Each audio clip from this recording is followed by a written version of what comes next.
പ്രണയത്തിൽ 3 കമ്പോണൻസ് ഉണ്ടെന്നാണ് psychologist Robert Sternberg പറയുന്നത്.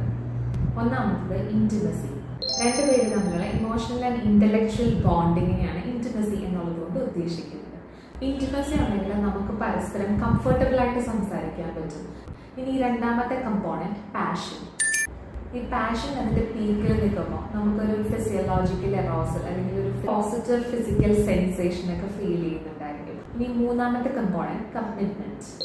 ഒരു റിലേഷൻഷിപ്പിൽ തന്നെ സ്റ്റിക്ക് ഓൺ ചെയ്യാനും ആ ഒരു റിലേഷൻഷിപ്പ് ലോങ് ടേമിലേക്ക് മെയിൻറ്റെയിൻ ചെയ്യാനുള്ള നമ്മുടെ ഡിസിഷനാണ് കമ്മിറ്റ്മെന്റ്. കമ്മിറ്റ്മെന്റ് ഉള്ളപ്പോഴാണ് നമുക്ക് നമ്മുടെ റിലേഷൻഷിപ്പിന്റെ ഫ്യൂച്ചറിനെ പറ്റിയുള്ള കൃത്യമായൊരു പ്ലാനിങ് ഉണ്ടാവുന്നത്. ഈ 3 കമ്പോണൻസും ഒരുപോലെ നിങ്ങളുടെ റിലേഷൻഷിപ്പിൽ ഉണ്ടെങ്കിൽ നിങ്ങളുടെ പ്രണയത്തെ കൺസ്യൂമേറ്റ് ലവ് എന്നാണ് വിളിക്കുന്നത്. സ്റ്റെർബർഗിന്റെ വ്യൂ പോയിന്റ് അനുസരിച്ച് ഇതാണ് ഒരു ഐഡിയൽ റൊമാൻറ്റിക് റിലേഷൻഷിപ്പ്.